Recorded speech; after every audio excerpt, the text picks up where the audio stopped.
Hello दोस्तों, स्वागत है आपके आदि सर की क्लास में। दोस्तों आज है 28 दिसंबर और मैं लेकर आया हूं करंट स्टैटिक जी के जीएस के जबरदस्त क्वेश्चन।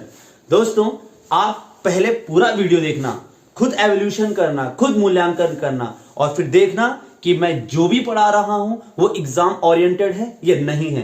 कितने क्वेश्चन आपको लगते हैं कि एग्जाम में पूछे जा सकते हैं। आप पूरा वीडियो देखकर ये खुद ब खुद एनालाइज करना। वो वही पढ़ाऊंगा जो वक्त की डिमांड है, जो पेपर पूछ रहा है। शुरुआत करते हैं आज के पहले क्वेश्चन से। दोस्तों पहला क्वेश्चन है, बीएसई के नए अध्यक्ष, new chairman of BSE. BSE का मतलब होता है दोस्तों आपका BSE Mumbai stock exchange. Mumbai stock exchange के नए अध्यक्ष हैं Pramod Agarwal, new chairman of BSE. BSE जो है एशिया का सबसे पुराना स्टॉक एक्सचेंज है जिसकी स्थापना 1875 में हुई थी। Oldest stock exchange 1875 establish. और इसका जो इंडेक्स है उसका नाम है सेंसेक्स। सेंसेक्स जो है इसका इंडेक्स है जिसके माध्यम से हमें इसका मापन किया जाता है। दोस्तों एक बीएसई है और एक एनएसई है। एनएसई का मतलब होता है नेशनल स्टॉक एक्सचेंज, जिसकी स्थापना 1992 में हुई थी और जिसका इंडेक्स है निफ्टी और आपको पता होगा 50, क्योंकि इसमें 50 टॉप कंपनियां हैं इसीलिए इसे निफ्टी 50 भी कहा जाता है। क्योंकि अगर हमें शेयर मार्केट में पैसा लगाना है तो उसके लिए स्टॉक एक्सचेंज बने हैं और हम इनके थ्रू पैसा लगाते हैं। और स्टॉक एक्सचेंज के लिए जो रूल बनाता है, नियम बनाता है, उसका नाम है SEBI, security exchange board of India, SEBI, जिसकी स्थापना 1988 में हुई थी और जिसे लीगल राइट, कानूनी दर्जा दिया गया था। 12 अप्रैल 1992 को सेबी को कानूनी मान्यता मिली थी। सेबी जो है ये आपका security exchange board of India है। अगला क्वेश्चन दोस्तों, 4 star of destiny. 4 star of destiny जो है ये बायोग्राफी है एम नारवड़े की। एम नारवड़े जो है हमारे पूर्व थल सेना अध्यक्ष थे। उनकी ये पूर्व चीफ आर्मी ऑफिसर थे और इनका यहां पर इनकी बायोग्राफी है। अब कुछ इसके साथ साथ मैं बायोग्राफी लेकर आया हूं। सोनू सूद की बायोग्राफी है आई एम नॉट मसीहा। विश्वनाथन आनंद की बायोग्राफी है माइंड मास्टर। प्रियंका चोपड़ा की बायोग्राफी है अनफिनिश्ड। बेंजामिन नेतन्याहू जो कि इजराइल के प्रधानमंत्री है, बेंजामिन नेतन्याहू, उनकी बायोग्राफी है बीबी माई स्टोरी। उसका सुरेश रैना की बायोग्राफी है बिलीव। उसके बाद एस सोमनाथ इसरो के जो चीफ हैं, इसरो के जो हेड है, ISRO Indian space research organisation 1969 में स्थापना हुई थी। हेडक्वार्टर बेंगलुरु है और उनके हेड जो है इसरो का हेड एस सोमनाथ, उनकी बायोग्राफी है नीलाबू कुदीचा सिमंगल। नीलाबू कुदीचा सिमंगल, ये मलयालम भाषा में उनके द्वारा लिखी गई है ये बायोग्राफी। अगला दोस्तों इरडा। इरडा मतलब दोस्तों insurance regulatory development authority. IRDA की स्थापना 1999 में हुई थी। इसका हेडक्वार्टर हैदराबाद में है। अगला दोस्तों ट्राई। ट्राई का मतलब होता है telecom regulatory authority of India. Telecom के लिए मतलब कंपनीज के लिए जो रूल बनाता है वो ट्राई है। इसकी स्थापना 20 फरवरी 1997 में, इसका हेडक्वार्टर भी दिल्ली है। अगला दोस्तों UIDAI, unique identification authority of India. Unique identification authority of India 28 जनवरी 2009 को इसकी स्थापना हुई थी। अगला तो बीसीसीआई। बीसीसीआई जो है दोस्तों cricket control board of India, 1928 में स्थापना, इसका हेडक्वार्टर भी दिल्ली में है। दोस्तों बहुत इंपॉर्टेंट, ये सब मैं रेगुलेटर लेकर आया हूं, सब नियामक हैं जो रूल बनाते हैं। यहां पर पहले हमने सेबी देखा, शेयर मार्केट के लिए रूल बनाता है। फिर हमने देखा IRDA insurance company, try telecom company, उसके बाद यूआईडीएआई आपको पता होगा कि आधार कार्ड से संबंधित है। और ये बीसीसीआई जो है भारत क्रिकेट कंट्रोल बोर्ड है, जो भारत में मैचेस क्रिकेट के होते हैं उनके लिए रूल बनाता है। तो मैंने आज आपको कहा है दोस्तों यहां से आपका 1 नंबर पक्का है। आज कंप्लीट वीडियो देखिए, खुद एनालाइज करना, नोट्स अच्छे से बनाना, लाइक शेयर सब्सक्राइब कमेंट कुछ ना करना भले, लेकिन हाँ नोट्स अच्छे से बनाना, ईमानदारी से बनाना। और हाँ बस ये मुझे लगना चाहिए कि आप कंप्लीट वीडियो देखोगे तो एक लाइक जरूर मार देना, ताकि मुझे ये लगे कि आपने कंप्लीट वीडियो देखी है। और बस नोट्स अच्छे से बनाना। अब चलते हैं दोस्तों अगले क्वेश्चन की ओर। अगला क्वेश्चन है दोस्तों, राष्ट्रीय उपभोक्ता दिवस, नेशनल कंज्यूमर डे, ये मनाया जाता है 24 दिसंबर को, क्योंकि 24 दिसंबर 1986 में 24 दिसंबर 1986 में नेशनल कंज्यूमर एक्ट बना था दोस्तों। जबकि इसमें अमेंडमेंट, इसमें जो संशोधन हुआ है 2019 में, 2019 में इसमें संशोधन हुआ है।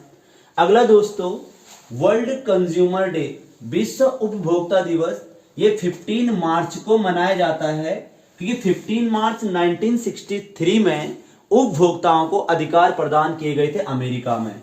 अगला दोस्तों, इंडियन, यहां पर भारतीय दंड संहिता, इंडियन पैनल कोड आईपीसी जो है 1860 में लाया गया था, लॉर्ड कैनिंग के द्वारा लाया गया था। आपको पता हो दोस्तों 1857 में बहुत बड़ा रेबेलियन हुआ था, बहुत बड़ी क्रांति हुई थी। वीडी सावरकर ने कहा था कि आजादी की ये पहली लड़ाई है, और उसी लड़ाई को दबाने के लिए भारतीय जिस तरह से अंग्रेजों के ऊपर टूट पड़ रहे थे, अंग्रेजों को जिस तरह से यहां से भगा रहे थे, तो भारतीयों को कदम रोकने के लिए लॉर्ड कैनिंग लेकर आया था आईपीसी, इंडियन पैनल कोड, जिसका नाम चेंज हो चुका है। अब इसको इंडियन जस्टिस कोड के नाम से जाना जाएगा, भारतीय न्याय संहिता के नाम से जाना जाएगा।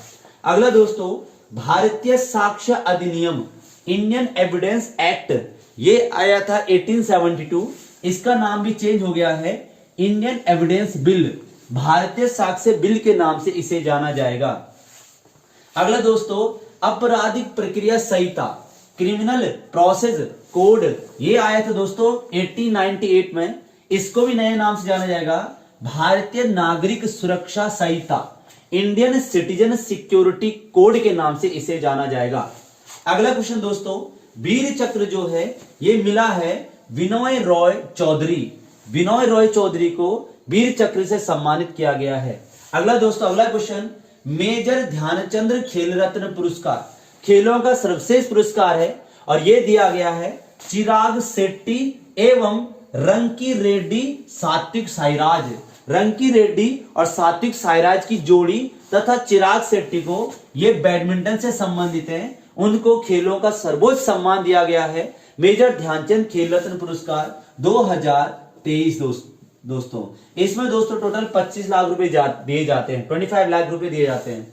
अगर दोस्तों अर्जुन पुरस्कार, ये कुछ नाम मैं लिख रहा हूं और कुछ फिर मैं कल कल की जो वीडियो होगी उसमें मैं लिखूंगा। अर्जुन पुरस्कार ये भी खेलों में दिया जाता है, Mohammed Shami cricket, Shri Shankar M athletic, पागलू चौधरी एथलेटिक, अनुष अग्रवाल घुड़सवारी, दीक्षा डागर गोल्फ, सुनील कुमार कुश्ती रेसलिंग, इसके बाद पवन कुमार कबड्डी। ये दोस्तों अर्जुन पुरस्कार हैं, टोटल 26 लोगों को दिए गए हैं, और 6-7 मैंने आज इंपॉर्टेंट नाम लिखाए हैं, फिर मैं आपको एक कल और भी लिखाऊंगा। अगला क्वेश्चन दोस्तों, ये इंपॉर्टेंट नोट है, माउंट कैटापैक्सी। दोस्तों ये मैं क्वेश्चन लाया हूं वोल्केनो से, ज्वालामुखी से। विश्व का सबसे ऊंचा ज्वालामुखी पर्वत जो है उसका नाम है mount Cotopaxi, highest volcanic mountain in the world.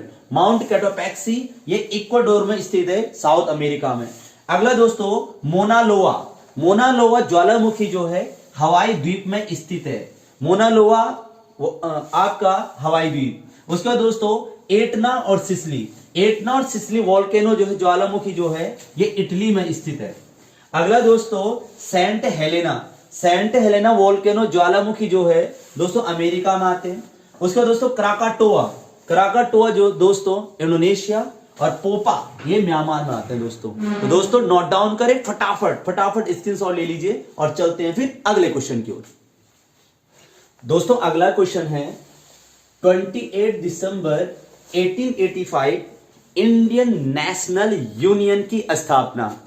Indian national union जिसे दादा भाई नेहरू जी के सुझाव पर कांग्रेस कहा गया था, कांग्रेस का मतलब होता है लोगों का समूह, ए ग्रुप ऑफ पीपल। यह शब्द अमेरिका से लिया गया है।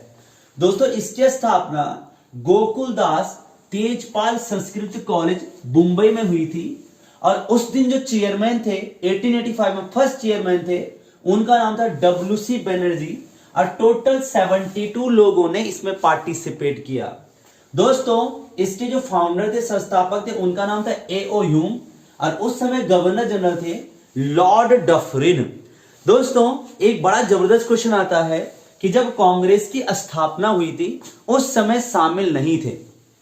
तो दोस्तों उस समय शामिल नहीं थे सुरेंद्रनाथ बनर्जी, क्योंकि उस समय वो इंडियन एसोसिएशन, उन्होंने एक एसोसिएशन बनाया था 1976 में। आनंद मोहन बोस और आपका सुरेंद्रनाथ बनर्जी दोनों के दोनों इस समिट में, इस पहले सेशन में शामिल नहीं हुए थे, क्योंकि वो इंडियन एसोसिएशन में पार्टिसिपेट कर रहे थे। दोस्तों अब कुछ इंपॉर्टेंट कांग्रेस के समिट है, सम्मेलन है, जैसे सबसे पहले 1886 कलकत्ता दादा भाई नेरोजी, 1887 Chennai Badruddin Tyabji first Muslim chairman of Congress. अगला 1888 इलाहाबाद में George Yule first British chairman, पहला अंग्रेज अध्यक्ष। अगला 1889 मुंबई में वेडनबर्न दोस्तों A.O. ह्यूम के जीवनीकार थे, इन्होंने A.O. ह्यूम की जीवनी लिखी है, वेडनबर्न। अगला दोस्तों 1896 कलकत्ता रहमतुल्लाह सयानी वंदे मातरम, सबसे पहले वंदे मातरम गाया गया था यहां पर 1896 में कलकत्ता में रहमतुल्लाह सयानी अध्यक्ष। 1904 बनारस में गोपाल कृष्ण गोखले चेयरमैन। बनारस में एक बहुत बड़ा प्रस्ताव पारित हुआ था स्वदेशी आंदोलन का इसी सेशन में। अगला दोस्तों 1906 कलकत्ता में दादा भाई नेरोजी, कांग्रेस ने पहली बार स्वराज का प्रस्ताव पारित किया। पहली बार कांग्रेस ने कहा कि हमारा उद्देश्य हमारा शासन है, स्वराज प्रस्ताव पारित किया और बाइकॉट मूवमेंट प्रपोजल पास, इसके साथ साथ बहिष्कार आंदोलन पारित किया। उसके बाद 1907 सूरत में रास बिहारी घोष, कांग्रेस का ब्रेकअप हो गया था, कांग्रेस जो दो भाग में बट गई थी, गरम दल नरम दल। अगले दोस्तों 1911 कलकत्ता में बिशन नारायण चेयरमैन, जनगण मन अधिनायक जय हे भारत भाग्य विधाता, पंजाब बिसिंध गुजरात मराठा, हे जॉर्ज पंचम तुम्हारी जय तुम्हारी जय तुम्हारी जय, गुजरात तुम्हारा पंजाब तुम्हारा महाराष्ट्र तुम्हारा। ये 1911 में जब जॉर्ज पंचम भारत आए थे, उनके स्वागत में रविंद्र भाई ने एक जबरदस्त गीत लिखा था और गीत उनके स्वागत में लिखा गया था कि जनगण मन अधिनायक जय है, हे जॉर्ज पंचम तुम जनता के अधिनायक हो, तुम्हारी जय हो तुम्हारी जय हो तुम्हारी जय हो। पर हे जॉर्ज पंचम हमारी एक समस्या है कि एक तो हमारी राजधानी बड़ी परेशान कर रही है कलकत्ता, उसे दिल्ली कर दो। दूसरी हमारी समस्या है कि बंगाल को एक कर दो, बंगाल टूट चुका है 1905 में, बंगाल को एक कर दो। और तीसरी हमारी समस्या, रविंद्र भाई कहते हैं कि मुझे लगे हाथों नोबेल प्राइज भी दे दो। और ये तीनों चीजें जो मांगी थी वो हो गई। 1911 में जॉर्ज पंचम आए, 1912 में दिल्ली राजधानी हो गई, 1911 में बंगाल एक हो गया था और 1913 में भाई को नोबेल मिल गया था, शांति का नोबेल प्राइज, साहित्य का नोबेल प्राइज मिला था गीतांजलि के लिए, साहित्य का नोबेल प्राइज। अगला दोस्तों 1916 लखनऊ में AC मजूमदार, कांग्रेस का ब्रेकअप 1907 में हुआ था, तो कांग्रेस का पैचअप हुआ था 1916 में, लखनऊ पैक्ट के नाम से जाना जाता है AC मजूमदार। अगला दोस्तों 1917 Calcutta Annie Besant, first women chairman of Congress, पहली महिला अध्यक्ष थी। 1920 कलकत्ता में विशेष अधिवेशन, दोस्तों कलकत्ता में 2 सेशन हुए थे, एक आपका कलकत्ता में हुआ था और एक नागपुर में हुआ था। कलकत्ता में लाला लाजपत राय और नागपुर में राघवाचार्य, तो कलकत्ता में लाला लाजपत राय। 1924 बेलगांव, हमारे बापू ने एक ही बार अध्यक्षता की है 1924 गांधी जी। 1925 कानपुर सरोजिनी नायडू, पहली महिला भारतीय महिला कांग्रेस अध्यक्ष थी सरोजिनी नायडू।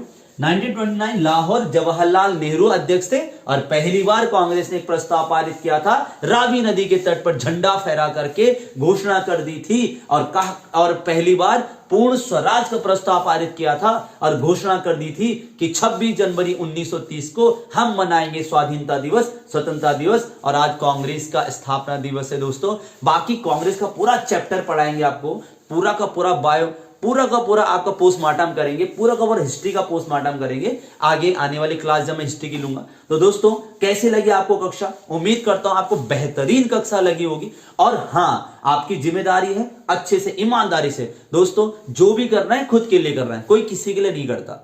और मैंने ये चीज महसूस किया है कि अगर हम खुद के सपनों के लिए लड़ते हैं, अगर हमारे बड़े बड़े सपने हैं, अगर हम चाहते हैं कि हम बहुत बड़ा कुछ करें, तो उसके लिए ईमानदारी से मेहनत करनी पड़ेगी ना। फ्री फंड में तो ऐसा नहीं कि नरेंद्र मोदी जी आए और तुम्हारे जेब में कोई कागज रख दे, कॉलर रख दे, तुम्हारी जॉब लग जाए, ऐसा तो नहीं हो सकता ना।